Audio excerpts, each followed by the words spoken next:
ditahqiq oleh Bashir Muhammad Uyun. Ikhwan fiddin, azakumullah. Kalau ada orang bertanya, kenapa Allah memberikan nikmat kepada orang-orang kafir? Tadi sudah dijelaskan, itu sebagai istidraj, diulur. Yang kedua sebagai ujian bagi orang yang beriman. Karena dunia ini sebagai darul ibtila wal imtihan.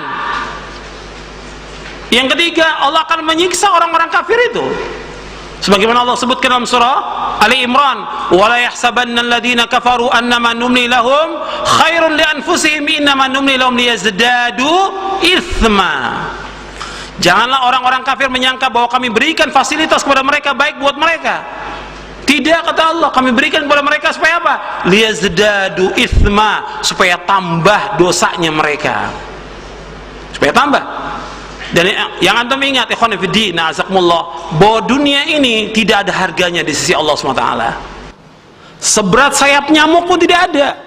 Kata Nabi SAW, kalau seandainya dunia ini berharga seberat sayap nyamuk, Allah tidak akan berikan setetes air pun kepada orang kafir. Begitu juga Nabi ketika melewati seekor bangkai kambing yang sudah cacat telinganya, kata Nabi kepada sahabat, siapa di antara kalian yang mau bangkai kambing ini? Ya Rasulullah, kalau seandainya kambing ini hidup, cacat telinganya, kami nggak mau, apalagi sudah jadi bangkai. Kata Nabi, dunia ini lebih jelek daripada bangkai kambing.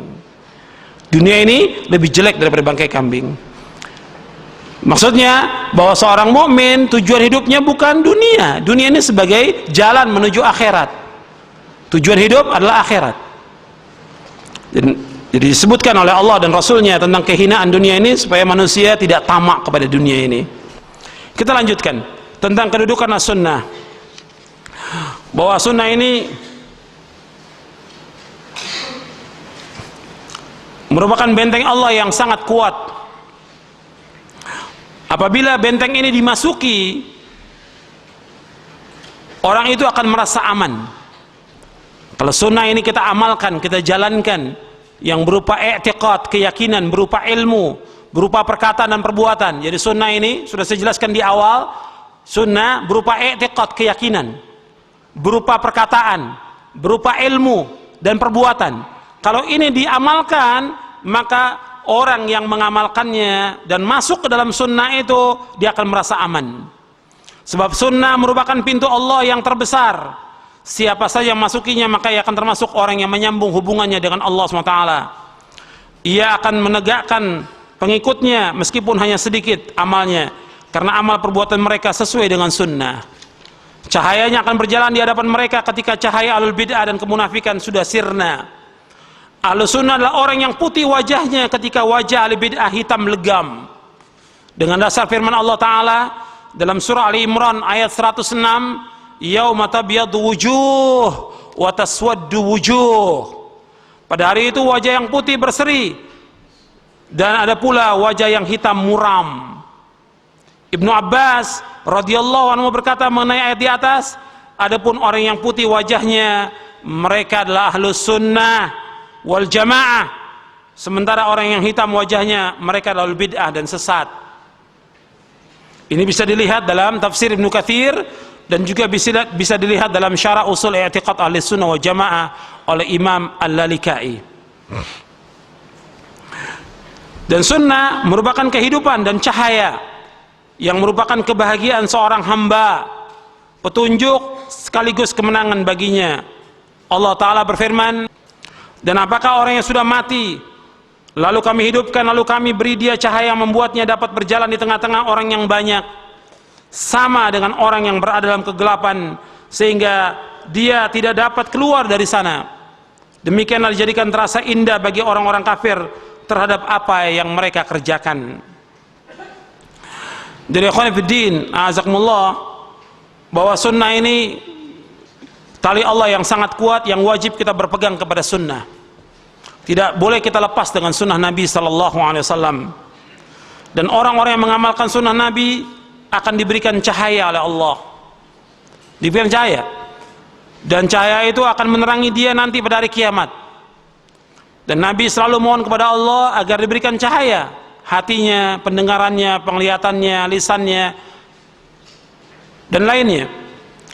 Dan seorang mukmin akan diberikan cahaya tergantung daripada kekuatan dia dalam berpegang kepada Islam dan sunnah ini dan dari pengamalannya. Ini disebutkan oleh Al-Imam Ibnu Qayyim di dalam kitabnya Ijtima'ul Juyush Al-Islamiyah. Dan ayatnya ada dalam Al-Quran, di dalam surah Al-Hadid dan juga dalam surah At-Tahrim, tentang cahaya bagi orang-orang yang beriman itu. Kemudian ciri-ciri dari ahlu sunnah. Ciri-ciri ahlu sunnah ini banyak disebutkan oleh para ulama dan diketahui oleh orang-orang yang berakal. Yang pertama, berpegang teguh kepada kitabullah dan sunnah Rasulullah SAW serta menjaganya dengan erat. Menjaga keduanya Al-Quran wa sunnah menurut pemahaman salafus saleh. Yang kedua, mengambil hukum dari kitabullah dan sunnah Rasulullah SAW dalam perkara usul maupun furu', artinya yang pokok maupun cabang. Dia harus berpegang kepada Al-Quran dan sunnah baik dalam masalah usul maupun furu'. Yang ketiga, mencintai ahlus sunnah dan orang-orang yang berpegang teguh pada sunnah serta membenci ahlul bid'ah. Itu ciri dari ahlus sunnah. Yang keempat, tidak merasa gundah gulana karena sedikitnya orang yang mengikuti jalan sunnah, karena kebenaran adalah barang yang hilang bagi seorang mukmin sehingga harus diambil meskipun orang banyak menyelisihinya. Karena ukuran kita dalam berpegang kepada kebenaran bukan banyaknya orang. Ukuran kebenaran itu bukan kepada banyaknya orang, tapi bagaimana mereka berpegang kepada Al-Quran wa sunnah ala fahmi salaf, meskipun mereka sedikit.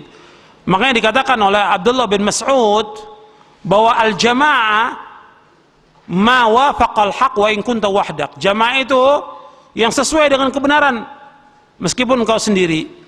Itu yang dikatakan al-jama'ah. Kemudian yang kelima, kejujuran dalam ucapan dan perbuatan dengan menerapkan secara benar petunjuk kitabullah dan sunnah Rasulullah sallallahu alaihi wasallam. Jadi yang kelima ini as-sidq, dan di antara ciri al-sunnah as-sidq. Dan Allah berfirman, wa kunu ma'as-sadiqin. Hendaklah kalian bersama orang-orang yang jujur. Pertama kali siapa? Para sahabat. Jujur antara perkataan dengan hati. Orang-orang munafik, orang-orang pendusta, karena lisannya nggak sesuai dengan hatinya. Ahlu sunnah orang yang jujur. Maka kata Nabi SAW, dan jujur ini penting apalagi dia seorang da'i. Kata Nabi, alaikum bisidqi fa inna sidqa yahdi ilal birr wa innal birr yahdi ilal jannah wa ma yazalu ar-rajulu yasduqu wa yataharra sidqa hatta yuktaba indallahi siddiqa wa iyyakum wal kadhiba fa innal kadhiba yahdi ilal fujur wal fujur yahdi ilan nar wa la yazalu ar-rajulu yakdhibu wa yataharra al-kadhiba hatta yuktaba indallahi kadzaban. Akhrajahu al-Bukhari wa Muslim. Kata Nabi SAW, kalian selalu berlaku jujur, karena jujur itu akan membawa kepada kebaikan, dan kebaikan itu akan membawa ke surga. Dan tetaplah orang itu jujur, sehingga ditulis oleh Allah termasuk orang yang jujur. Dan jauhkan diri kalian dari setiap dusta, karena dusta akan membawa kepada kejahatan, dan kejahatan akan membawa ke neraka. Dan tetaplah seorang itu dusta dan bohong, maka ditulis dia sebagai tukang bohong, sebagai tukang dusta. Hadis sahih riwayat Bukhari dan Muslim. Maka Ahlus Sunnah itu orang yang selalu jujur. Jujur dia antara perkataan dan juga perbuatannya. Kemudian yang keenam, meneladani Rasulullah sallallahu alaihi wasallam yang akhlaknya adalah Al-Qur'an itu sendiri. Sebab Nabi disebutkan oleh Aisyah radhiyallahu anha, kana khuluquhul Qur'an, kan akhlaknya Rasulullah adalah Al-Qur'an. Itu diantara sekian banyak ciri, mesti banyak lagi ciri ahlu sunnah, tapi itu sebagiannya. Kemudian yang terakhir, ikhwan fillah azakumullah, yaitu tentang wajibnya kita ittiba kepada Rasulullah sallallahu alaihi wasallam. Karena ini penting, dan ittiba kepada Rasulullah tidak terbatas kepada masalah ibadah saja semuanya. Jadi masalah